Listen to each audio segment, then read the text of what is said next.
अब हम ध्वनि के बारे में पढ़ेंगे। ध्वनि को इंग्लिश में साउंड बोलते हैं। पराध्वनिक जेट से वायुमंडल की किस परत को क्षति पहुंचती है? तो ये ओजोन परत को क्षति पहुंचती है। नेक्स्ट है, किसे मापने हेतु डेसिबल इकाई का प्रयोग किया जाता है? तो ये ध्वनि की तीव्रता मापने में डेसिबल इकाई का प्रयोग करते हैं। नेक्स्ट है, ध्वनि के स्रोत व परावर्तित सतह के मध्य न्यूनतम दूरी कितनी होनी चाहिए जिससे कि प्रतिध्वनि स्पष्ट रूप से सुनाई दे सके? तो ये हो जाएगा 16.5 मीटर। वायु में ध्वनि का वेग कितना होता है? तो 343 मीटर प्रति सेकंड। समुद्र तल पर 20 डिग्री सेंटीग्रेड ताप पर। सिनेमा घरों या बड़े सभागारों आदि में ध्वनि स्रोत बंद होने के बाद कुछ देर तक ध्वनि सुनाई देती रहती है, इसका क्या कारण है? तो अनुसरण। चंद्रमा के धरातल पर दो व्यक्ति एक दूसरे की बात नहीं सुन सकते हैं, इसका क्या कारण है? तो चंद्रमा पर वायुमंडल नहीं है। वह जैव पद्धति जिसमें पराश्रव्य ध्वनि का प्रयोग किया जाता है उसे क्या कहते हैं? तो उसे सोनोग्राफी कहते हैं। नेक्स्ट है, विश्व स्वास्थ्य संगठन के अनुसार 45 डीबी की तीव्रता वाली ध्वनि मानव के लिए सबसे उपयुक्त है। फिर चमगादड़ अंधेरी रातों में उड़ सकते हैं और अपना शिकार भी कर सकते हैं, इसका क्या कारण है? तो वे पराध्वनि तरंगें उत्पन्न करते हैं और उन्हीं के द्वारा निर्देशित होते हैं। टीवी रिमोट में किन तरंगों का प्रयोग किया जाता है? तो आवर्त तरंगों का प्रयोग किया जाता है। अगला है, साधारण बातचीत में कितना तीव्रता होना चाहिए डेसिबल में? तो 30 से 40 डेसिबल। तेज बातचीत तो 50 से 60 डेसिबल। तेज संगीत या शोर 80 डेसिबल से अधिक। पेड़ के पत्तों की सरसराहट 10 से 20 डेसिबल। सायरन पुलिस या एम्बुलेंस की वो 110 से 120 डेसिबल। जेट विमान की 140 से 150 डेसिबल। औद्योगिक यंत्र संयंत्र कारखाने वो 100 से 120 डेसिबल। महिलाओं की आवाज़ पुरुषों की अपेक्षा तीव्र होती है क्योंकि महिलाओं की आवाज़ का तारतम्य अधिक होता है। टेलीविज़न ग्राही के दूरस्थ नियंत्रण में कौन सी विद्युत चुम्बकीय विकिरण प्रयोग में लाई जाती है? तो आवर्त विकिरण। जब सितार और बांसुरी पर एक ही स्वर बजाया जाए तो उनमें उत्पन्न ध्वनि का भेद ध्वनि गुणता के आधार पर किया जाता है। किसके आधार पर? ध्वनि गुणता के आधार पर। फिर है, जब लोहा कह रहा है कि जल लोहा व नाइट्रोजन में ध्वनि के वेगों का आरोही क्रम क्या होगा? तो नाइट्रोजन से अधिक जल की और जल से अधिक लोहे की। फिर नेक्स्ट है, ध्वनि की चाल ठोस माध्यम में सर्वाधिक, द्रव माध्यम में उससे कम और गैसीय माध्यम में सबसे कम होती है। तापमान का ध्वनि के वेग पर क्या प्रभाव पड़ता है? तो तापमान के घटने से ध्वनि का वेग घटता है। ध्वनि के किस माध्यम से होकर नहीं गुजर सकती है? ध्वनि किस माध्यम से होकर नहीं गुजर सकती है? तो ये निर्वात में। ध्वनि तरंगे ठोस तथा गैस दोनों माध्यमों में गमन कर सकती हैं तथा धातु में ध्वनि का वेग सबसे अधिक होता है। ध्वनि तरंगे ठोस तथा गैस दोनों माध्यमों में गमन कर सकती हैं, लेकिन क्या है, धातु में ध्वनि का वेग सबसे अधिक होता है। स्टेथोस्कोप किस सिद्धांत पर कार्य करता है? तो ये ध्वनि के परावर्तन पर कार्य करता है। एकॉस्टिक्स में किसका अध्ययन किया जाता है? तो ध्वनि का अध्ययन किया जाता है। ध्वनि तरंगों में कौन सी घटना घटित नहीं होती? तो ध्रुवण। ध्वनि का तारतम्य किस पर निर्भर करता है? तो ये आवृत्ति पर निर्भर करता है। प्रतिध्वनि का कारण होता है तो ध्वनि तरंगों का परावर्तन। पराश्रव्य तरंगों की आवृत्ति लगभग कितने होती है? तो ये 20,000 हर्ट्ज से अधिक होती है। मानव द्वारा श्रव्य तरंगों की आवृत्ति कितनी होती है? तो 20 से 20,000 हर्ट्ज तक होती है। पराश्रव्य ध्वनि तरंगे किसके द्वारा सुनी जा सकती हैं? तो ये कुत्तों, डॉल्फिन, मछली द्वारा सुनी जा सकती हैं। नेक्स्ट है, ध्वनि ऊर्जा का विद्युत ऊर्जा में परिवर्तन किया जा सकता है। ध्वनि ऊर्जा का विद्युत ऊर्जा में परिवर्तन किया जा सकता है माइक्रोफोन द्वारा। विभिन्न माध्यमों में ध्वनि की चाल 25 डिग्री सेंटीग्रेड पर। एल्युमिनियम की चाल 6420 मीटर पर सेकंड। स्टील में 5960 मीटर पर सेकंड। लोहे में ध्वनि की चाल 5950 मीटर पर सेकंड। कांच या फ्लिंट में 3980 मीटर पर सेकंड। जल में, जल मतलब 0 डिग्री सेंटीग्रेड पर 1402 मीटर पर सेकंड ध्वनि की चाल होती है। वायु में 332 मीटर पर सेकंड होता है। ऑक्सीजन में 316 मीटर पर सेकंड होता है। हाइड्रोजन में 1286 मीटर पर सेकंड। समुद्री जल में 1533 मीटर पर सेकंड और सामान्य जल में 1493 मीटर पर सेकंड होता है। ऊष्मा एवं ऊष्मागतिकी। हाइड्रोजन से भरे हुए गुब्बारे को पृथ्वी से छोड़ने पर गुब्बारे में क्या परिवर्तन होगा? तो ये गुब्बारे के आयाम में वृद्धि होगी। तेज हवा वाली रात्रि में ओस नहीं बनने का क्या कारण है? तो वाष्पीकरण की दर का तेज होना। कमरे में रखे रेफ्रिजरेटर का दरवाज़ा खोल देने पर कमरे के तापमान पर क्या प्रभाव पड़ेगा? तो कमरे का तापमान बढ़ जाएगा। वह थर्मामीटर जो 2000 डिग्री सेंटीग्रेड मापने हेतु उपयुक्त हो उसे क्या कहा जाता है?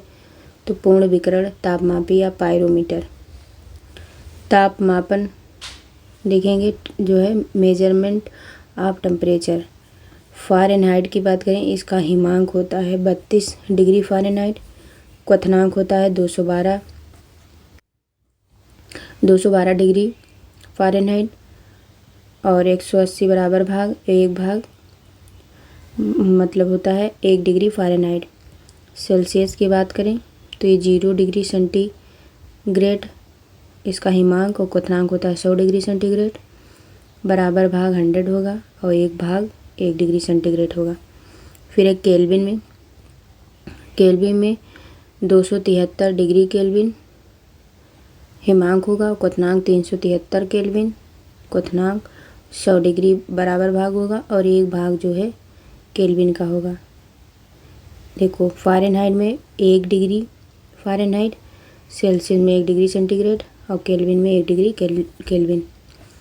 परम शून्य ताप से क्या तात्पर्य है? तो इस सैद्धांतिक रूप से न्यूनतम संभव तापमान है। स्वचालित इंजनों में हिमरोधी के रूप में किस पदार्थ का प्रयोग किया जाता है?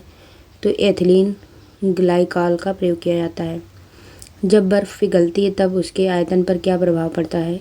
तो आयतन घटता है। थर्मोस्टेट यंत्र का संबंध तापक्रम से है जिसका उपयोग किसी निकाय का दाब स्वनियंत्रित करना है।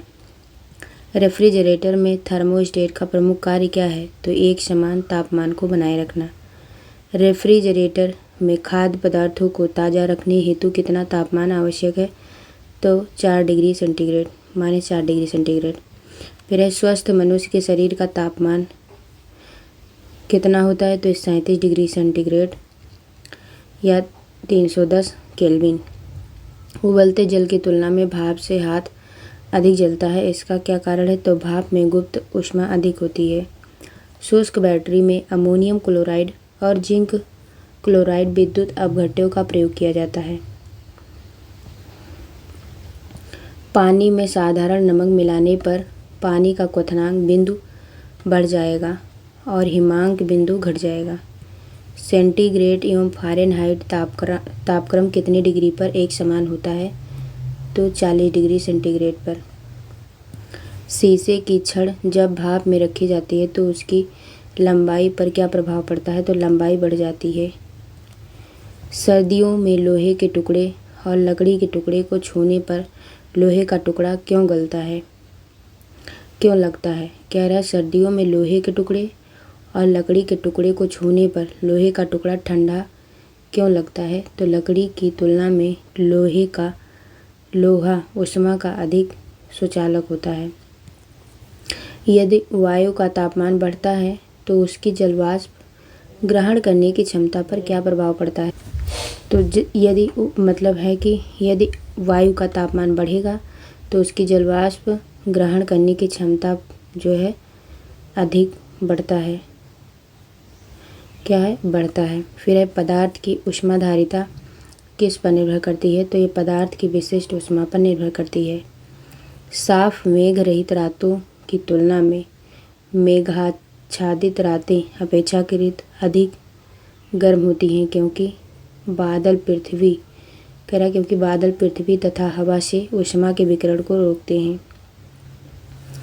जब जल को 0 डिग्री सेंटीग्रेड से 10 डिग्री सेंटीग्रेड तक गर्म किया जाता है, तब इसके आयतन पर क्या प्रभाव पड़ेगा, तो पहले तो घटता है फिर बढ़ता है। दाब बढ़ने पर जल के क्वथनांक पर क्या प्रभाव पड़ेगा, तो जल का क्वथनांक बढ़ेगा। गर्मी के दिनों में किस प्रकार के छाते का प्रयोग किया जाता है, तो ऊपर सफ़ेद नीचे काला। रेल की 2 पटरियाँ जुड़ते समय मध्य में थोड़ी जगह क्यों छोड़ दी जाती है, पटरियों को ऊष्मीय प्रसार के लिए स्थान रखने के लिए। प्रेशर कुकर के अंदर का उच्चतम तापमान निर्भर करता है ऊपर के छेद के क्षेत्रफल एवं उस पर रखे गए वजन पर। कमरे में लगा वातानुकूलक किसे नियंत्रित करता है, तो आर्द्रता एवं तापक्रम को नियंत्रित करता है। संवहन द्वारा ऊष्मा का स्थानांतरण हो सकता है किसके कारण, तो द्रव एवं गैस में। चालन के अनुप्रयोग की बात करें तो शीत ऋतु में लकड़ी लोहे का ताप समान होने पर भी लोहे की कुर्सी अधिक ठंडी लगती है। चीनी मिट्टी के प्याले में चाय पीना धातु के प्याले में चाय पीने से अधिक आसान होता है। डेजर्ट कूलर द्वारा शीतलन के सिद्धांत के आधार पर कार्य करता है, तो ये वाष्पन शीतलन के सिद्धांत पर कार्य करता है। किस तरल की विशिष्ट ऊष्मा सर्वाधिक होती है, तो जल की। पसीने की हमारे शरीर में क्या भूमिका है, यह शरीर का ताप नियंत्रित रखने में सहायक है। गर्म मौसम में पंखा चलने से आराम क्यों महसूस होता है, तो हमारा पसीना तेजी से वाष्पीकृत हो जाता है। मिट्टी के घड़े में जल क्यों ठंडा रहता है, वाष्पीकरण के कारण। संवहन के अनुप्रयोग विद्युत बल्ब में लगे तंतु को गलने से बचाने के लिए। पृथ्वी का वायुमंडल संवहन द्वारा ही गर्म होता है। मोटर कार का रेडिएटर शीतलन तंत्र भी संवहन सिद्धांत पर कार्य करता है। रेफ्रिजरेटर में फ्रीजर ऊपर की ओर बनाया जाता है। थर्मस बोतल में पेय पदार्थ को कुछ समय तक उसी ताप पर रखने के लिए उसकी दीवारों पर किस पदार्थ की परत लगाई जाती है, तो रजत परत लगाई जाती है, मतलब सिल्वर लेयर। प्रेशर कुकर में खाना जल्दी क्यों पक जाता है, क्योंकि दाब बढ़ने पर पानी का क्वथनांक बढ़ जाता है। ऊष्मा किसका उदाहरण है, तो ऊर्जा का। सीटी स्कैन करने से कौन सी किरणें प्रयोग की जाती हैं, तो ये एक्सरे किरणें। आदर्श गैस की आंतरिक ऊर्जा किस राशि पर निर्भर करती है, केवल ताप पर। बर्फ का अपने गलनांक पर पिघलना किस प्रक्रम का उदाहरण है, तो समतापी प्रक्रम का। निम्न तापी में उत्पन्न निम्न ताप कैसे प्राप्त करते हैं, तो रुद्धोष्म प्रक्रम के द्वारा। 1 किलो कैलोरी ऊष्मा कितने जूल कार्य के तुल्य है, तो ये 4.18 × 10⁻³ जूल कार्य के बराबर। फिर विकिरण के अनुप्रयोग सूर्य की ऊष्मा पृथ्वी तक विकिरण के रूप में पहुंचती हैं। पॉलिश किए गए जूते धूप में जल्दी गर्म नहीं होते। गर्मियों में सफ़ेद कपड़े पहनना अधिक आरामदायक होता है, क्योंकि सफ़ेद कपड़े ऊष्मा का अधिक भाग परावर्तित कर देते हैं। जल का घनत्व किस ताप पर अधिकतम होता है, तो 4 डिग्री सेंटीग्रेड। ऊष्मागतिकी का प्रथम नियम क्या है, तो ऊर्जा संरक्षण का नियम। जब किसी कांच की बोतल में पानी भरा जाता है और उसे बंद करके जमने दिया जाता है, तो बोतल टूट जाती है, क्योंकि पानी जमने पर फैलता है। ऊंचाई बढ़ने के साथ साथ जल का क्वथनांक क्यों घटता है, क्योंकि ऊंचाई बढ़ने के साथ वायुमंडल दाब घटता है। ऊंचे पहाड़ों पर सदैव बर्फ जमी रहती है, क्योंकि ऊंचे पहाड़ों पर तापमान प्रायः हिमांक से कम रहता है, अतः वहाँ वातावरण की जल वाष्प जमकर बर्फ बन जाती है। ठोस कपूर से वाष्प बनने की क्रिया को क्या कहते हैं? तो ऊर्ध्वपातन कहते हैं। ऊष्मा किस प्रक्रिया द्वारा तीव्र गति से स्थानांतरित होती है? तो विकिरण। किसी पदार्थ का तापमान परिवर्तन के लिए बिना द्रव से गैस में परिवर्तन करने के लिए आवश्यक ऊष्मा को क्या कहते हैं? तो ऊष्मा की गुप्त ऊष्मा। एक कृष्णिका किसे उत्सर्जित करता है? तो सभी तरंगदैर्घ्य का विकिरण। नेक्स्ट है एथिल अल्कोहल किस तापमान पर जमता है? तो 114 डिग्री सेंटीग्रेड पर। तारों के अंदर ऊर्जा उत्पादन के लिए कौन सी अभिक्रियाएं होती हैं? तो तारों के अंदर ऊर्जा उत्पादन करने के लिए ताप नाभिकीय अभिक्रियाएं होती हैं। तारों का रंग क्या प्रदर्शित करता है? तो उनका तापमान। एथेनॉल के वाणिज्यिक उत्पादन के लिए किस खमीर का प्रयोग किया जाता है? तो सेकेरोमाइसीज सेरेवेसी का। ऊनी कपड़े शरीर को गर्म क्यों रखते हैं? क्योंकि ऊन ऊष्मा का एक खराब चालक है। ऊष्मा की वो मात्रा जो किसी पदार्थ के 1 किलोग्राम द्रव्यमान को उसके क्वथनांक बिंदु पर वाष्प में परिवर्तित करने के लिए प्रदान की जाती है, उसे वाष्पन की गुप्त ऊष्मा यानी कि लेटेंट हीट ऑफ वेपराइजेशन कहा जाता है। अगला है प्रकाशिकी ऑप्टिक्स। प्रकाश तंतु किस सिद्धांत पर कार्य करता है? तो पूर्ण आंतरिक परावर्तन पर कार्य करता है। मृगमरीचिका किसका उदाहरण है? तो प्रकाश का पूर्ण आंतरिक परावर्तन का उदाहरण है। फिर है प्रकाश तरंगों के वायु से कांच में जाने पर उनके कौन से गुण प्रभावित होते हैं? तो प्रकाश के तरंगों के वायु से कांच में जाने पर उनके तरंगदैर्घ्य और वेग जो है प्रभावित होते हैं। जब प्रकाश एक माध्यम से दूसरे माध्यम में प्रवेश करता है तो उसकी आवृत्ति अपरिवर्तित रहती है।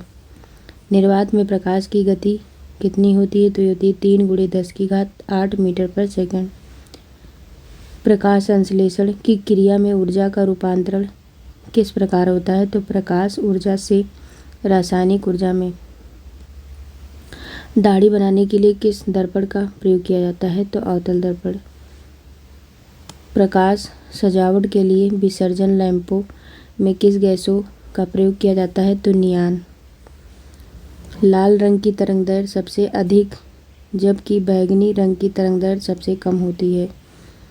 क्षितिज के समीप सूर्य एवं चंद्रमा के दीर्घवृत्ताकार दिखाई देने का क्या कारण है? तो ये प्रकाश का अपवर्तन। वास्तविक सूर्योदय से कुछ समय पहले ही सूर्य क्यों दिखाई देने लगता है? तो प्रकाश के अपवर्तन के कारण। खतरे के संकेतों के लिए लाल प्रकाश का प्रयोग क्यों किया जाता है? क्योंकि लाल प्रकाश का प्रकीर्णन सबसे कम होता है।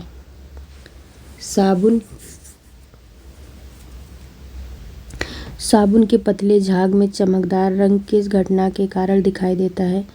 तो ये बहुलित परावर्तन और व्यतिकरण के कारण। अस्पष्ट दृष्टि की न्यूनतम दूरी कितनी होती है? तो 25 सेंटीमीटर। दीर्घ तरंगों की अपेक्षा वायुमंडल द्वारा लघु तरंगें अधिक प्रकीर्ण होती हैं, इसलिए आकाश का रंग नीला दिखाई पड़ता है। तंतु प्रकाशिकीय संचार में संकेत किसके द्वारा प्रदान किया जाता है? तो प्रकाश तरंगों के द्वारा। यदि वायुमंडल अनुपस्थिति हो तो प्रकाश का प्रकीर्णन नहीं होगा। फिर से समझो कि यदि वायुमंडल अनुपस्थिति हो प्रकाश का प्रकीर्णन नहीं होगा और इसलिए आकाश काला दिखाई देगा। फिर आगे है निम्न माध्यमों में प्रकाश की चाल मीटर पर सेकंड में। निर्वात में 3 × 10⁸ मीटर पर सेकंड, कांच में 2 × 10⁸ मीटर पर सेकंड, जल में 2.25 × 10⁸ मीटर पर सेकंड। रॉक साल्ट में 1.96 × 10⁸ मीटर पर सेकंड। तारपीन के तेल में 2.04 × 10⁸ मीटर पर सेकंड। नायलॉन में 1.96 × 10⁸ मीटर पर सेकंड। परंपरागत कैमरे के किस भाग में से आँखों के रेटिना की तुलना की जा सकती है? तो फिल्म। एंडोस्कोप किस सिद्धांत पर कार्य करता है? तो ये प्रकाश के पूर्ण आंतरिक परावर्तन पर कार्य करता है। प्रकाश विकिरणों की प्रकृति कैसी होती है? तो तरंग एवं कण दोनों के समान होती है। किसी अपारदर्शी वस्तु का रंग उस रंग के कारण होता है जिस रंग को वह परावर्तित करता है। हीरा उच्च अपवर्तनांक के कारण चमकता है क्योंकि हीरे का अपवर्तनांक अधिक होता है, इसलिए तराशने पर उसकी चमक बढ़ जाती है। फिर से देखिए, हीरा उच्च अपवर्तनांक के कारण चमकता है क्योंकि हीरे का अपवर्तनांक अधिक होता है, इसलिए जब उसको तराशते हैं तो उसकी चमक बढ़ जाती है। प्रकाश की गति किस माध्यम में सबसे कम होती है? तो हीरे में। अस्त होते समय सूर्य लाल रंग का क्यों दिखाई देता है? तो प्रकाश के प्रकीर्णन के कारण। एक इलेक्ट्रॉनिक पुंज और फास्फोरस कोटेड पर्दे पर फोकस करके प्रतिबिंबों को पर्दे पर प्रदर्शित करना क्या कहलाता है? तो रोस्टर स्कैन कहलाता है। फिर दूरदृष्टि दोष निवारण के लिए किस लेंस का प्रयोग किया जाता है? तो उत्तल लेंस का। नीला, हरा एवं लाल तीन प्राथमिक तरंगों नीला, हरा एवं लाल तीन प्राथमिक रंगों के मिश्रण से अन्य सभी रंगों का निर्माण होता है। वस्तु के त्रिविमीय 3D प्रतिरूप को अंकित तथा पुनरावृत्त करने की तकनीक को क्या कहते हैं? तो इसे कहते हैं होलोग्राफी। प्रकाश का रंग किसके निर्धारित होता है? प्रकाश का रंग किससे निर्धारित होता है? तो उसके तरंगदैर्ध्य से। पढ़ने में काम आने वाले दर्पण में कौन सा लेंस प्रयुक्त होता है? तो ये उत्तल लेंस प्रयुक्त होता है। दूरदर्शन के संकेत एक निश्चित दूरी के बाद क्यों नहीं मिल पाते हैं? तो पृथ्वी की सतह वक्राकार होने के कारण। दूरदर्शन प्रसारण में श्रव्य संकेतों का प्रेषण करने के लिए किस तकनीक का प्रयोग किया जाता है? तो आवृत्ति मॉडुलन का। किसी व्यक्ति का पूरा प्रतिबिंब देखने के लिए एक समतल दर्पण की न्यूनतम ऊंचाई कितनी होनी चाहिए? तो व्यक्ति की ऊंचाई की आधी। वाहनों में पृष्ठ दृष्टि दर्पण के रूप में दृश्यावलोकन के लिए उत्तल दर्पण का प्रयोग किया जाता है। अगला है, दृष्टिपटल पर किस प्रकार का चित्र बनता है? तो वस्तु से छोटा व उल्टा। अगला है, किस रंग के प्रकाश की ऊर्जा सर्वाधिक होती है? तो नीला प्रकाश की। अगला है, एक आँख की अपेक्षा दो आँखों से देखना अधिक स्पष्ट होता है, इसका क्या कारण है? तो इससे देखी जाने वाली वस्तु की दूरी व गहराई का सही अनुमान होता है। वायुमंडल में प्रकाश के प्रकीर्णन का प्रमुख कारण क्या है? तो वायु में उपस्थित धूल कण के कारण। अंतरिक्ष यात्री को आकाश का रंग कैसा दिखाई देता है? तो काला। निकट दृष्टि दोष को दूर करने के लिए अवतल लेंस का प्रयोग किया जाता है। लेंस की क्षमता की इकाई क्या है? तो डायोप्टर। विभिन्न रंगों के तरंगदैर्ध्य लैम्डा। बैंगनी रंग V की तरंगदैर्ध्य 3900 एंगस्ट्रॉम से 4460 एंगस्ट्रॉम के बीच होती है। नीला या जामुनी, इसे माई बोलते हैं, मतलब 4460 एंगस्ट्रॉम से 4650 एंगस्ट्रॉम। आसमानी की बात करें जिसे V मतलब 4650 एंगस्ट्रॉम से 5000 एंगस्ट्रॉम। फिर है हरा, मतलब जी 5000 एंगस्ट्रॉम से 5700 एंगस्ट्रॉम। पीला वाई की बात करें तो 5700 से 5900 एंगस्ट्रॉम। फिर है नारंगी वो 5900 एंगस्ट्रॉम से 6200 एंगस्ट्रॉम। लाल की बात करें तो रेड मतलब 6200 एंगस्ट्रॉम से 7600 एंगस्ट्रॉम। आकाश के परावर्तन तथा जल के कणों द्वारा अधिक प्रकीर्णन के कारण समुद्र नीला प्रतीत होता है क्या? प्रकाश के परावर्तन तथा जल के कणों द्वारा अधिक प्रकीर्णन के कारण समुद्र का नीला रंग दिखाई देता है। क्या दिखाता है? नीला प्रतीत होता है। फिर आगे देखो, आगे है कि धूप के चश्मे की क्षमता कितनी होती है, तो शून्य डायोप्टर। एक समतल दर्पण की वक्रता त्रिज्या कितनी होती है, तो अनंत होती है। प्रसारी ब्रह्मांड की संकल्पना किस सिद्धांत पर आधारित है, तो ये डॉपलर प्रभाव पर आधारित है। जल में वायु का बुलबुला किस प्रकार के लेंस की तरह व्यवहार करता है, तो ये अवतल लेंस की तरह व्यवहार करता है।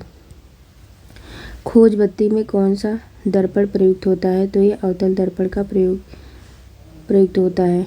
रमन प्रभाव का संबंध किस प्रकार की किरणों से है, तो सभी पारदर्शी माध्यमों की किरणों से।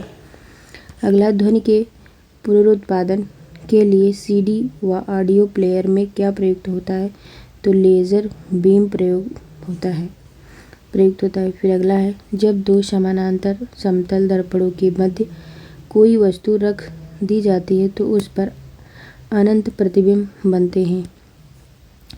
जब लाल, नीले तथा हरे प्रकाश का पुंज एक स्थान पर पड़ता है तब प्रकाश का रंग कैसा प्रतीत होता है, तो ये होता है सफ़ेद। अगला है, मानव आँख दृश्य प्रकाश के किस तरंगदैर्घ्य के लिए सर्वाधिक सुग्राही होता है, तो ये हो जाएगा 5500 एंगस्ट्रॉम। फिर सूर्य के प्रकाश को पृथ्वी तक पहुंचने में कितना समय लगता है, तो लगभग 8.5 मिनट। फिर अगला है, जब प्रकाश किसी प्रिज्म से होकर गुजरता है तब अपवर्तन के पश्चात सूर्य का प्रकाश अपने विभिन्न वर्णों यानी कि रंगों में विभाजित हो जाता है। इसे प्रकाश का वर्ण विक्षेपण कहते हैं तथा प्रकाश से प्राप्त विभिन्न रंगों का समूह वर्णक्रम या स्पेक्ट्रम कहलाता है। चंद्रमा से आने के बाद प्रकाश हम तक कितने समय में पहुंचता है, तो 1.3 सेकंड में। इंद्रधनुष के रंगों का सही अनुक्रम क्या है, तो बैगनी, नीला, आसमानी, हरा, पीला, नारंगी, लाल।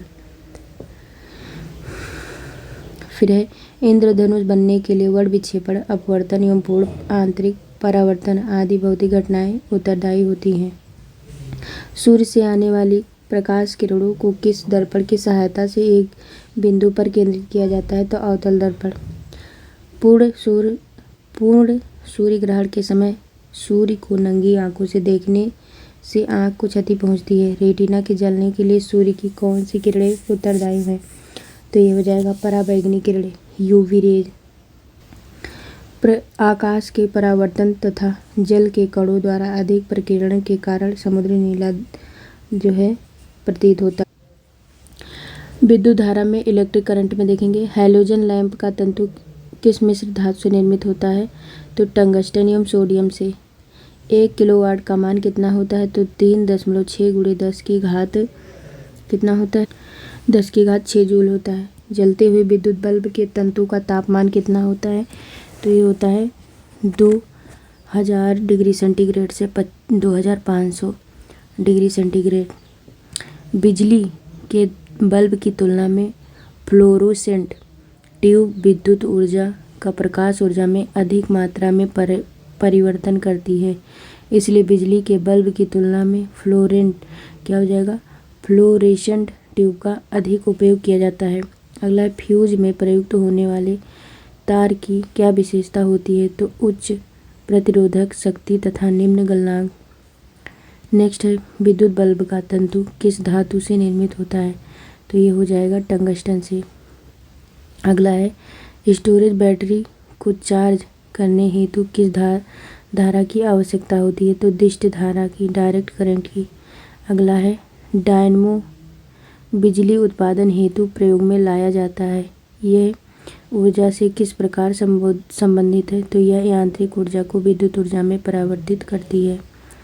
कम वोल्टेज पर कार्य करने पर विद्युत मोटर जल जाते हैं क्योंकि वे अधिक विद्युत धारा खींचते हैं जो वोल्टेज के प्रति लोमानुपाती होती है। टरबाइन व डायनमो से बिजली को प्राप्त करने में ऊर्जा के किस रूप को विद्युत ऊर्जा में परिवर्तित किया जाता है, तो यह हो जाएगा यांत्रिक ऊर्जा। अगला है, घर में सुरक्षित विद्युत सप्लाई के लिए उपयोग में लाए जाने वाले फ्यूज तार निम्न गलनांक वाली धातुओं से निर्मित होते हैं। ट्रांसफार्मर किसके लिए प्रयुक्त होते हैं, तो विद्युत धारा के वोल्टेज को नियंत्रित करने के लिए। प्रत्यावर्ती धारा को दिष्ट धारा में परिवर्तित करने वाले यंत्र को क्या कहते हैं, तो इसे रेक्टिफायर कहते हैं। विद्युत बल्ब के भीतर कौन सी गैस भरी होती है, तो ये हो जाएगा आर्गन। फिर है विद्युत धारा में समान आवेश एक दूसरे को प्रतिकर्षित करते हैं, जबकि विपरीत आवेश एक दूसरे को आकर्षित करते हैं। फिर आगे है मानव शरीर। मानव शरीर शुष्क में विद्युत प्रतिरोध कितना होता है? मानव शरीर में विद्युत प्रतिरोध कितना होता है? तो 10⁶ ओम। सामान्य ट्यूब लाइट में कौन सी गैस भरी होती है? तो ये आर्गन के साथ पारावाष्प। प्रतिदीप्त बल्ब में कौन सी गैस भरी रहती है? तो प्रतिदीप्त में मरकरी और नियान भरी रहती है। फिर है विद्युत चालकता की दृष्टि से सर्वाधिक सुचालक धातु कौन सा है? तो ये हो जाएगा चांदी। अगला पृथ्वी के विभव को शून्य माना जाता है, क्योंकि पृथ्वी से कोई आवेश लेने या देने पर इसके विभव में कोई परिवर्तन नहीं होता। फिर है आर प्रतिरोध वाले एक तार को पिघलाकर उसकी आधी लंबाई के तार में ढाला जाता है, तो तार का नया प्रतिरोध क्या होगा? तो ये हो जाएगा R/4। विद्युत आवेश को भंडारित करने के लिए किस उपकरण का प्रयोग किया जाता है? तो विद्युत आवेश को भंडारित करने के लिए संधारित्र उपकरण का प्रयोग किया जाता है। विभव यानी कि पोटेंशियल और वोल्टेज का क्या निर्धारित करता है? तो ये आवेश प्रवाह की दिशा को निर्धारित करता है। किसी चालक तार के प्रतिरोध पर तापमान बढ़ाने से क्या प्रभाव पड़ता है? तो चालक का प्रतिरोध बढ़ता है। श्वेत प्रकाश को नली में कैसे उत्पन्न किया जाता है? तो ये तंतु को गर्म करके। फिर अगला है विद्युत ऊर्जा को यांत्रिक ऊर्जा में परिवर्तित करने वाली युक्ति कौन सी है? तो ये हो जाएगा विद्युत मोटर। अगला है विद्युत चुंबकीय प्रेरण पर आधारित युक्ति के 2 उदाहरण कौन से हैं? तो ये हो जाएगा डायनमो एवं विद्युत मोटर। प्रत्यावर्ती धारा एवं विभवांतर को मापने के लिए क्रमशः अमीटर एवं वोल्टमीटर का प्रयोग किया जाता है। फिर है अतिचालक का प्रतिरोध कितना होता है? तो लगभग 0 होता है।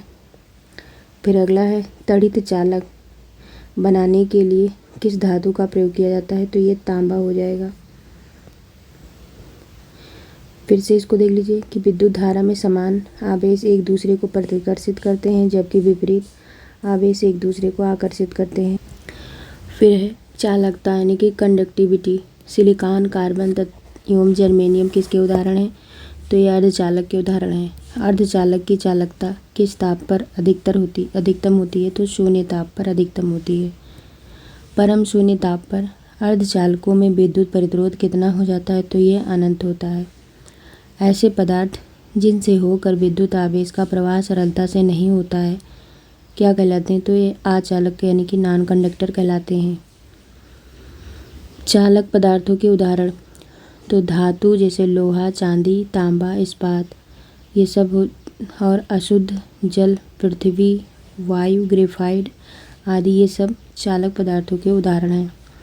अचालक पदार्थ जैसे रबड़, लकड़ी, शुद्ध जल, कांच, चीनी मिट्टी, कागज, मोम, रुई, रेशम, प्लास्टिक, एबोनाइट और चमड़ा आदि। फिर आगे अगला है कि अतिचालकता के क्या लक्षण होते हैं? तो शून्य पारगम्यता। नव आविष्कृत उच्च ताप अतिचालक कौन सा है? तो ये हो जाएगा सिरेमिक ऑक्साइड। आगे ट्रांजिस्टर बनाने के लिए सर्वाधिक उपयुक्त पदार्थ कौन सा है? तो ये है सिलिकॉन। अर्धचालकता मतलब अर्धचालक में अशुद्धियाँ मिश्रित करने को की प्रक्रिया क्या कहलाती है? तो ये डोपिंग कहलाती है। डायोड का प्रयोग किस लिए होता है? तो एसी को डीसी वोल्टेज में परिवर्तित करने के लिए डायोड का प्रयोग होता है। चालक से संबंधित मुख्य तथ्य चालक की लंबाई में वृद्धि होने पर उसकी प्रतिरोधकता भी बढ़ जाती है। चालक का प्रतिरोध पदार्थ की प्रकृति पर निर्भर करता है। चालक की अनुप्रस्थ काट का क्षेत्रफल जितना अधिक होगा उसका प्रतिरोध उतना ही कम होगा। चालक के ताप में वृद्धि होने से उसके प्रतिरोध और प्रतिरोधकता में परिवर्तन होता है। धातुओं में तापीय वृद्धि से उसके प्रतिरोध एवं प्रतिरोधकता में वृद्धि होती है। जो धातु विद्युत की सबसे अच्छी सुचालक होती है उसका विशिष्ट प्रतिरोध सबसे कम होता है? क्या है जो धातु विद्युत की सबसे अच्छी सुचालक होती है उसका विशिष्ट प्रतिरोध सबसे कम होता है? फिर आगे है कि चुंबकीय आकर्षण शक्ति सर्वाधिक होती है, तो ये चुंबक के दोनों किनारों पर चुंबकीय कंपास की सुई किस दिशा को प्रदर्शित करती है? तो ये उत्तर दक्षिण को। सीजीएस पद्धति में चुंबकीय फ्लक्स का मात्रक होता है, तो ये होता है मैक्सवेल। ऐसा ताप जो लौह चुंबकीय प्रकृति एवं अन्य चुंबकीय प्रकृति के मध्य प्रदर्शित होता है क्या कहलाता है? तो ये क्यूरी ताप कहलाता है। फिर है किसी चुंबक की आकर्षण शक्ति न्यूनतम कहाँ होती है? तो चुंबक के मध्य में होती है। अगला है प्राकृतिक चुंबक किस धातु के अयस्क होते हैं? तो ये हो जाएगा लौह। मतलब प्राकृतिक चुंबक किस धातु के अयस्क होते हैं? तो ये हो जाएगा लौह। फिर है स्वतंत्र रूप से लटके चुंबक का आवर्तकाल किस पर निर्भर नहीं करेगा? स्वतंत्र रूप से लटके चुंबक का आवर्तकाल किस पर निर्भर नहीं करता? तो लटकने की लंबाई पर निर्भर नहीं करता। चुंबकीय यामोत्तर के तल में नती सुई किस दिशा में होगी? तो ये ऊर्ध्वाधर होगी। नती सुई ऊर्ध्वाधर। अगला है तड़ित मतलब आकाशीय जो बिजली से वृक्षों में आग भी लग सकती है क्योंकि इसमें अधिक मात्रा में विद्युत ऊर्जा होती है। सभी चुंबकीय पदार्थों का चुंबकीय गुण कब कम होता है? तो जब वे बहुत अधिक गर्म होते हैं। लेंज का नियम किसके अनुरूप है? तो चुंबक फ्लक्स संरक्षण के अनुरूप है। कौन सा अयस्क प्राकृतिक चुंबक का कहा जाता है? कौन सा अयस्क प्राकृतिक चुंबक कहा जाता है? तो मैग्नेटाइट। हेमेटाइट होता है एक मैग्नेटाइट। मैग्नेटाइट का फार्मूला होता है Fe3O4। फिर है जब दंड चुंबक को लंबाई में दो बराबर भागों में बांट दिया जाता है तो प्रत्येक टुकड़ा एक स्वतंत्र चुंबक की तरह व्यवहार करेगा। फ्लेमिंग के दाएं हाथ के नियम का प्रयोग किसकी दिशा ज्ञात करने के लिए किया जाता है? तो ये प्रेरित धारा की दिशा ज्ञात करने के लिए प्रयोग किया जाता है। विद्युत धारा के चुंबकीय प्रभाव सर्वप्रथम किस कह रहा है कि विद्युत धारा के चुंबकीय प्रभाव सर्वप्रथम की खोज किसने की?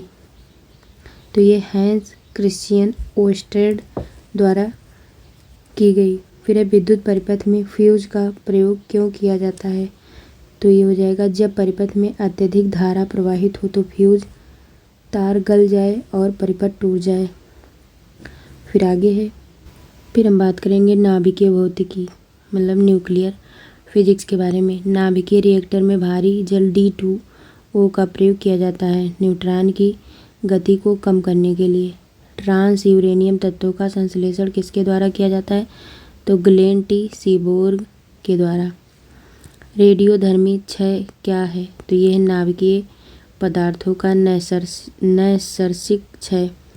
पॉजिट्रॉन की खोज किसने की? तो ये CD एंडरसन ने। फिर है फास्ट ब्रीडर टेस्ट रिएक्टर।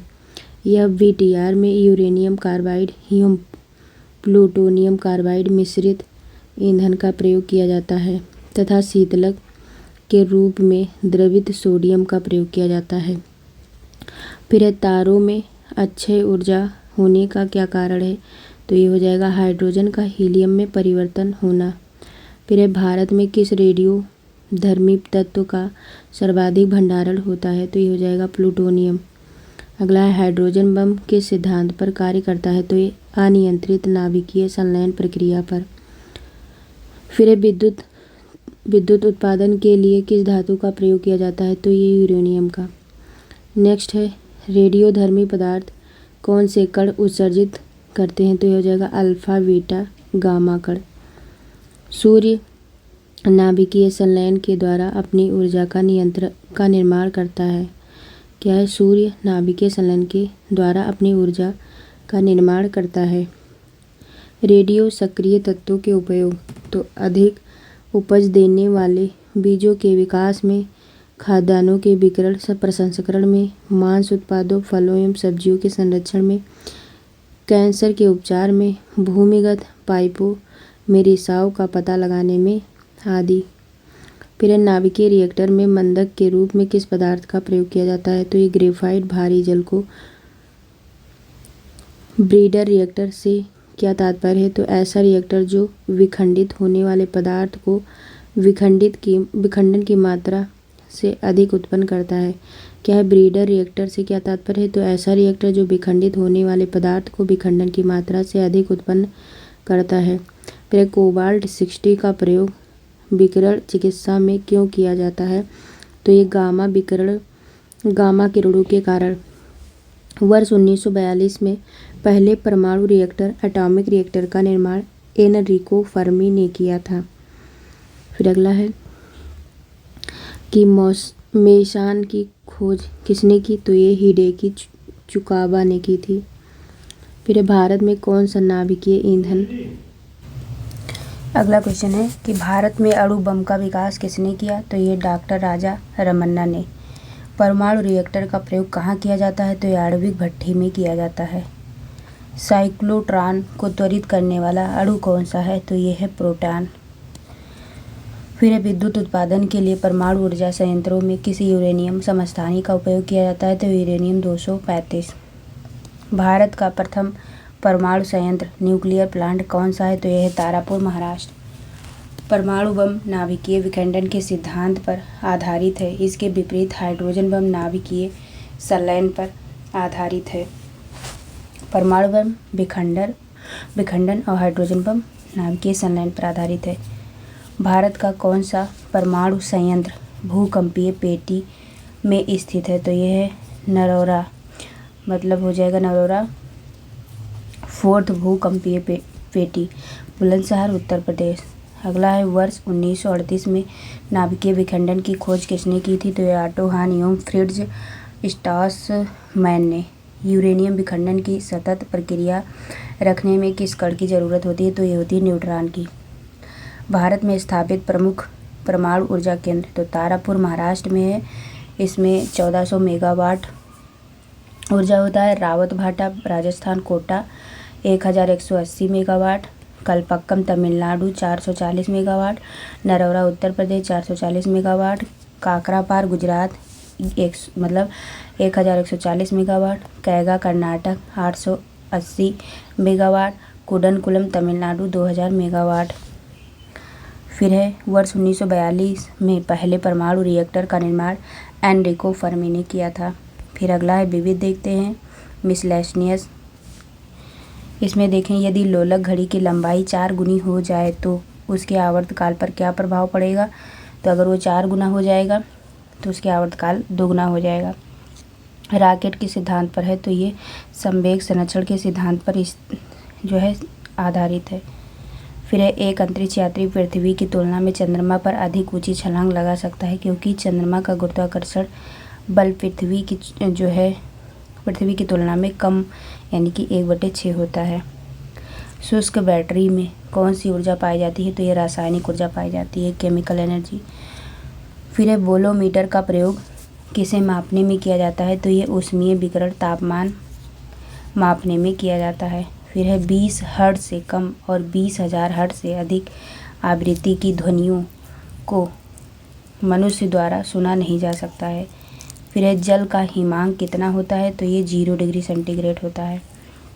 यदि कोई व्यक्ति एक दीवार को धक्का देता है पर उसे विस्थापित करने में असफल रहता है तो वो कितना कार्य करता है? तो ये 0 हो जाएगा। फिर है बिग ग्योर स्पेक्ट्रम का संबंध किससे है? तो प्रकाश से। चलती बस के अचानक रुकने से यात्री आगे की ओर क्यों झुक जाते हैं? तो जो है force of inertia, law of inertia. फिर है न्यूक्लियर रिएक्टर टाइम बम के लेखक कौन है? तो यह तकाशी हिरोज। हाइड्रोकार्बन विजन 2025 किससे संबंधित है? तो पेट्रोलियम उत्पादों के संरक्षण से। यदि कोई सूचना टेलीफोन द्वारा डायल करके अन्यत्र टेलीविज़न स्क्रीन पर देखी पढ़ी जा सके तो उस विधि को टेलीफैक्स कहा जाता है। फिर है फ़ारेनहाइट पैमाने में शुद्ध जल का क्वथनांक कितना होता है? तो ये होता है 212 डिग्री सेंटीग्रेड। थर्मोकपल थर्मामीटर किस सिद्धांत पर कार्य करता है? तो सी वेग प्रभाव पर। फिर है प्लास्टिक का गलनांक कितना होता है? तो ये होता है 47 डिग्री सेंटीग्रेड। परमाणु रिएक्टर में न्यूट्रॉनों के मंदन यानी कि नियंत्रण हेतु भारी जल ड्यूटेरियम ऑक्साइड D2O व ग्रेफाइट का उपयोग किया जाता है। फिर आगे है कि अत्यधिक शीत ऋतु में पहाड़ों पर पानी की पाइप लाइनें क्यों फट जाती हैं, तो ये पाइप में पानी जमने पर पानी का आयतन बढ़ने के कारण। फिर है एक समतल दर्पण पर आधारित, मतलब कह रहा है एक समतल दर्पण पर आपतित किरण 60 डिग्री का कोण बनाती हैं तो परावर्तन कोण कितना होगा, तो ये होगा 60 डिग्री का। फिर है इलेक्ट्रॉनों को उनकी कक्षा में बांधे रखने वाले बल को क्या कहते हैं, तो ये स्थिर वैद्युत बल कहते हैं।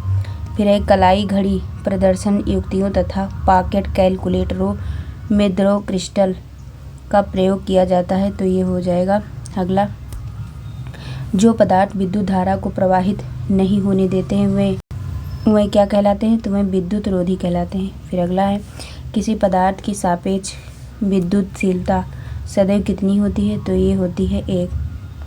किसी कांच की छड़ को रेशम से रगड़ा जाता है तो छड़ पर कौन सा आवेश उत्पन्न होता है, तो ये धनावेश उत्पन्न होता है। अगला है एक सूर्य जैसे किसी तारे को नाभिकीय ईंधन यानी कि हाइड्रोजन लगभग समाप्त होता है तो वह श्वेत बौने तारे में परिवर्तित होता है। इस स्थिति में उसके केंद्रीय भाग का तापमान अत्यधिक बढ़ जाता है यानी 1,00,000 केल्विन तथा अधिकांश बाह्य पदार्थ तारे से पृथक हो जाता है। फिर अगला है घर्षण एवं स्नेहक के अध्ययन को क्या कहते हैं, तो ये कहते हैं ट्राइबोलॉजी। फिर है राष्ट्रीय भौतिकी प्रयोगशाला कहाँ स्थित है, तो यह है नई दिल्ली में। फिर है लेज़र का पूर्ण प्रारूप क्या है, तो यह है light amplification by stimulated emission of radiation. विश्व की सबसे ऊंचाई पर स्थित दूरबीन वेधशाला कहाँ स्थित है, तो यह अटाकामा पेरू में। फिर है चंद्रा एक्स-रे वेधशाला का नाम किस वैज्ञानिक के सम्मान में रखा गया है, तो ये हो जाएगा सुब्रमण्यम चंद्रशेखर। फिर है यूरेनियम के रेडियोधर्मी विघटन का अंतिम उत्पाद क्या है, तो यह है सीसा। फिर हम आगे देखते हैं। अगला है Tata institute of fundamentals research जो है की स्थापना कहाँ की गई, तो ये मुंबई में की गई है। कहाँ, मुंबई में।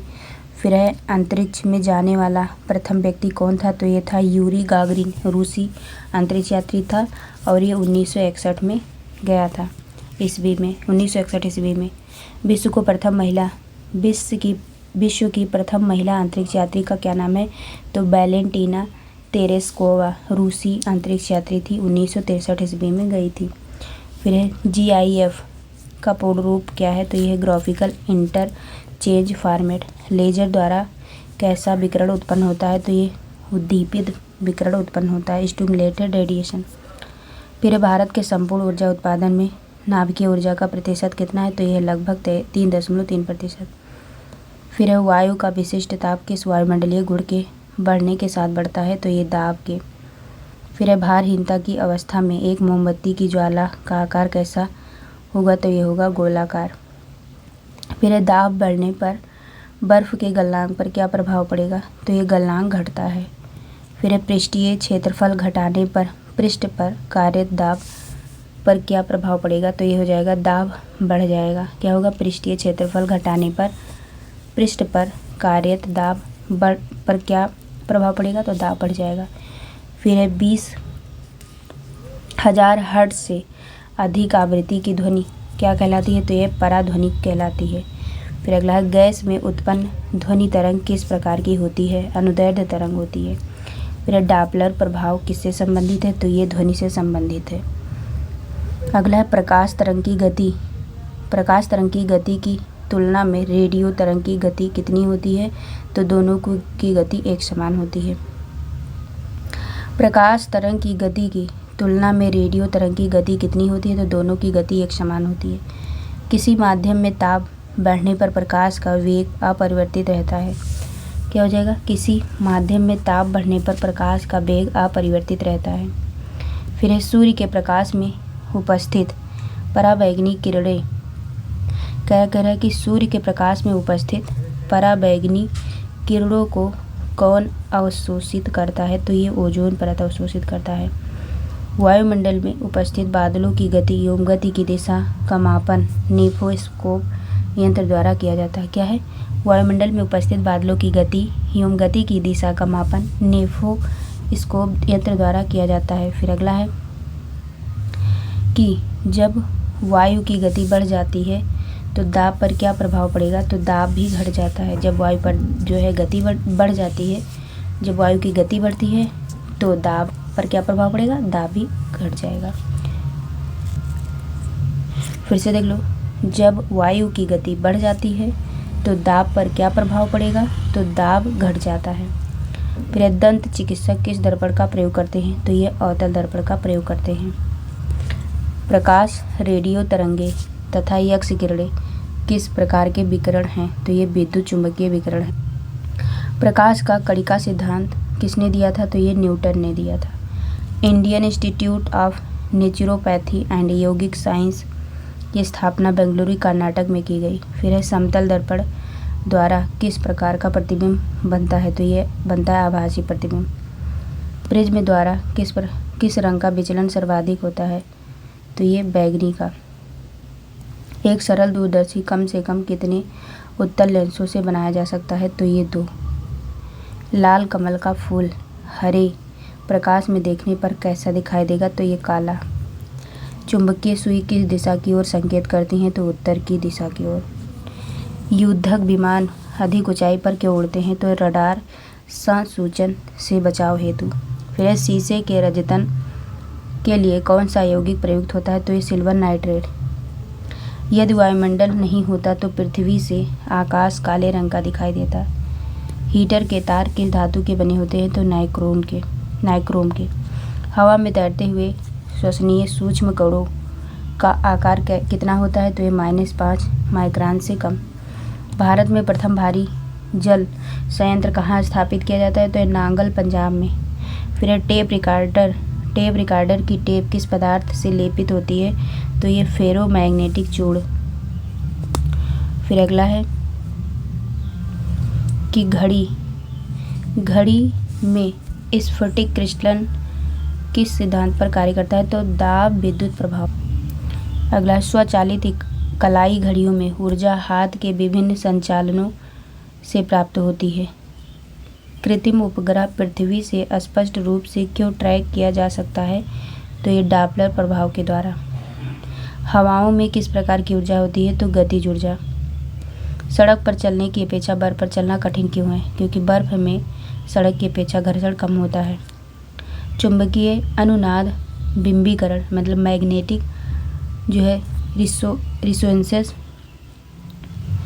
रिजोनेंस इमेजिंग या MRI किस सिद्धांत पर आधारित है? तो ये नाभिकीय चुंबकीय अनुनाद पर। भारत में मीट्रिक प्रणाली मतलब मीट्रिक सिस्टम किस वर्ष प्रारंभ किया गया? तो वर्ष 1957 में। ऊष्मा के स्थानांतरण का क्या कारण है? तो तापांतर। कौन सा रंग सौर विकिरण का सबसे अच्छा अवशोषक है? तो काला रंग। डीजल इंजन में कितने स्पार्क प्लग लगे होते हैं? तो एक भी नहीं। परम ताप का वह प्रथम बिंदु कौन सा है जहां सभी प्रकार की आणविक गति बंद हो जाती है? तो परम शून्य ताप पर। यदि 100 ग्राम चीनी को आधा लीटर पानी में मिलाकर एक असंतृप्त मतलब अनसेचुरेटेड चीनी का घोल तैयार किया जाए तो उसका आयतन अपरिवर्तित रहेगा। टेलीफोन में क्या प्रयुक्त होता है? तो एक कार्बन माइक्रोफोन। विज्ञान की किस शाखा के अंतर्गत मानव एवं यंत्रों के मध्य स्वचलन एवं संचार विधि का अध्ययन किया जाता है? तो ये हो जाएगा साइबरटेनिक्स। मनुष्य के लिए सबसे हानिकारक विकिरण कौन सा है? तो ये हो जाएगा गामा विकिरण। नियंत्रित नाभिकीय विखंडन अभिक्रिया की अवधारणा सर्वप्रथम एनरिको फर्मी ने प्रस्तुत की थी। फिर मोबाइल चार्जर में कौन सी युक्ति प्रयोग की जाती है? तो एक अपचायी ट्रांसफार्मर। पॉजिट्रॉन का द्रव्यमान व आवेश इलेक्ट्रॉन के बराबर होता है, इसलिए इसे एंटी इलेक्ट्रॉन कण भी कहते हैं। क्या है? पॉजिट्रॉन का द्रव्यमान व आवेश इलेक्ट्रॉन के बराबर होता है, इसलिए इसे एंटी इलेक्ट्रॉन भी कण भी कहते हैं। फिर अगला है कि पदार्थ के संवेग एवं वेग के अनुपात में किस भौतिक राशि को प्रदर्शित किया जाता है तो ये द्रव्यमान।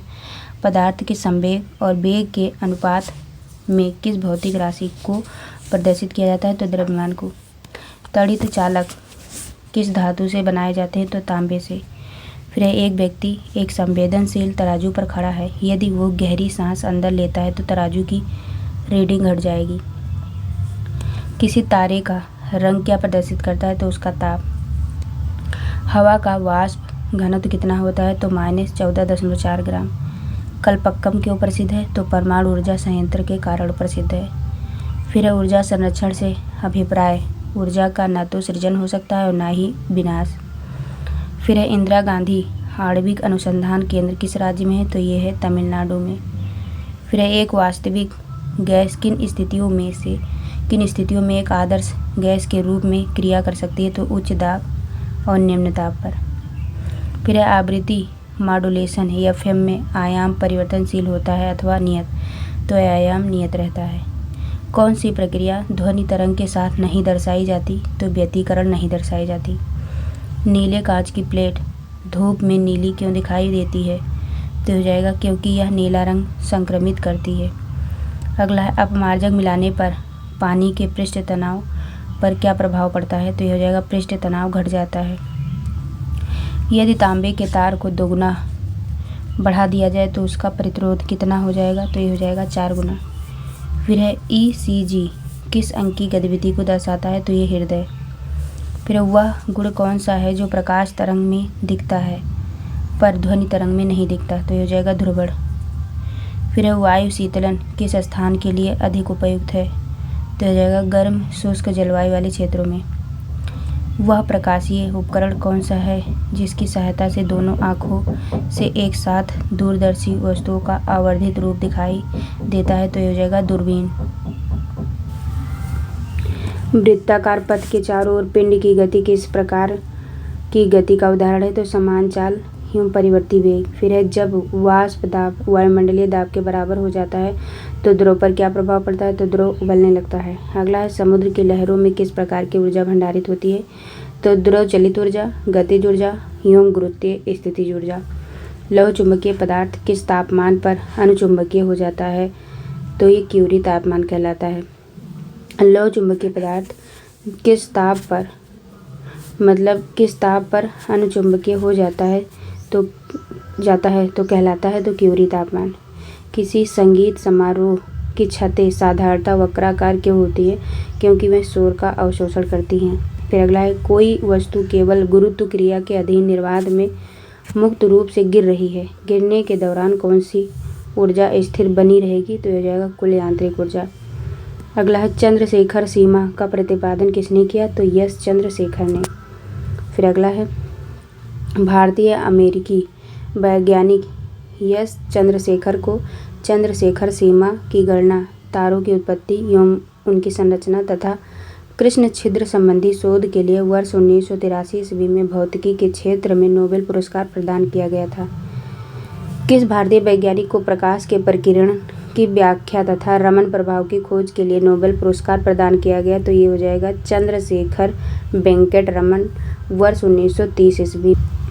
अगला कोई कार एक समान चाल से गतिमान है परंतु उसका संवेग परिवर्तित हो रहा है तो उस कार का पथ कैसा होगा तो ये होगा दीर्घवृत्तीय पथ। अगला है जब लंबे सूखे बालों को ब्रश किया जाता है तो लटें सामान्यतः एक दूसरे से अलग हो जाती है क्योंकि ब्रश करते समय बालों पर स्थैतिक विद्युत आवेश प्रेरित होते हैं। फिर आगे है कि लिफ्ट में व्यक्ति के भार की विभिन्न स्थितियाँ। तो देखो जब लिफ्ट विरामावस्था में हो तब क्या होता है, जब लिफ्ट या एलिवेटर विरामावस्था में हो तब व्यक्ति का आभासी भार व्यक्ति के वास्तविक भार के बराबर होता है। जब लिफ्ट एक समान वेग से ऊपर या नीचे जाती है इस स्थिति में व्यक्ति का आभासी भार उसके वास्तविक भार के बराबर होता है अर्थात व्यक्ति को अपने भार में कोई परिवर्तित नहीं होता। जब लिफ्ट त्वरण से ऊपर जाती है इस स्थिति में व्यक्ति का भार बढ़ा हुआ प्रतीत होता है अर्थात व्यक्ति का आभासी भार उसके वास्तविक भार से अधिक होता है। यदि जब लिफ्ट त्वरण से नीचे आती है इस स्थिति में व्यक्ति का आभासी भार घटा हुआ प्रतीत होता है अर्थात व्यक्ति का आभासी भार व्यक्ति के वास्तविक भार से कम होता है। अगला है यदि लिफ्ट की डोरी टूट जाए इस स्थिति में व्यक्ति का स्वतंत्र वस्तु की भांति नीचे गिरेगा, जिससे व्यक्ति का आभासी भार शून्य प्रतीत होता होगा, अर्थात व्यक्ति को भारहीनता का अनुभव होगा। यदि लिफ्ट के नीचे उतरते समय लिफ्ट का त्वरण गुरुत्वीय त्वरण से अधिक हो, इस स्थिति में व्यक्ति का आभासी बल व्यक्ति पर ऊपर की ओर लगेगा, जिससे वो लिफ्ट की फर्श से उठकर लिफ्ट की छत से जा लगेगा। क्या फिर से देख लो, यदि लिफ्ट के नीचे उतरते समय लिफ्ट का त्वरण जो है वो गुरुत्वीय त्वरण से अधिक हो, ऐसी स्थिति में व्यक्ति का जो आभासी बल है व्यक्ति का आभासी बल व्यक्ति पर ऊपर की ओर लगेगा, जिससे वह लिफ्ट की फर्श से उठकर लिफ्ट की छत से जा लगेगा। अगला देखते हैं प्रमुख यंत्र एवं उनके सिद्धांत। देखो, भाप का इंजन ऊष्मागतिकी का सिद्धांत पर काम करता है। विद्युत जनरेटर विद्युत चुम्बकीय प्रेरण, रॉकेट प्रक्षेपण न्यूटन की गति का तृतीय नियम, रेडियो व दूरदर्शन ये विद्युत चुम्बकीय संचरण तरंगे के सिद्धांत पर कार्य करता है। वायुयान ये बर्नौली का तरल गति विज्ञान सिद्धांत पर कार्य करता है। सोनार जो है ये पराश्रव्य तरंगों का परावर्तन के सिद्धांत पर कार्य करता है। प्रकाशिक रेशा यानी तंतु जो है वो प्रकाश का पूर्ण आंतरिक परावर्तन पर कार्य करता है। फिर है इलेक्ट्रॉन माइक्रोस्कोप, ये इलेक्ट्रॉन की तरंग प्रकृति पर कार्य करता है। फिर है फोटोसेल, ये प्रकाश वैद्युत प्रभाव पर कार्य करता है। फिर है नाभिकीय रिएक्टर, ये नियंत्रित नाभिकीय विखंडन पर कार्य करता है। फिर अगला है कृत्रिम बुद्धिमत्ता तथा रोबोटिक्स केंद्र बेंगलुरु तथा robotics society of India Bharat में रोबोटिक्स के प्रमुख संस्थान है। क्या कृत्रिम बुद्धिमत्ता तथा रोबोटिक्स केंद्र कहाँ पे? बेंगलुरु तथा robotics society of India Bharat में रोबोटिक्स के प्रमुख संस्थान है। फिर आगे देखते हैं भौतिक एवं रसायन विज्ञान से संबंधित भारत के महत्वपूर्ण अनुसंधान संस्थान। अगर हम बात करें यहाँ पे राष्ट्रीय भौतिक प्रयोगशाला संस्थान, ये नई दिल्ली में है और दिल्ली में। फिर देखो भारतीय सर्वेक्षण विभाग, ये लखनऊ में है उत्तर प्रदेश में। भारतीय पेट्रोलियम संस्थान, ये देहरादून में है उत्तराखंड में। भारतीय मौसम विज्ञान अनुसंधान संस्थान, ये है नई दिल्ली में, ठीक है, दिल्ली में पड़ता है। फिर है भारतीय राष्ट्रीय राजमार्ग प्राधिकरण, ये नई दिल्ली में है, दिल्ली में। केंद्रीय ईंधन अनुसंधान संस्थान, ये कहाँ पड़ता है? जादूगोड़ा, झारखंड में।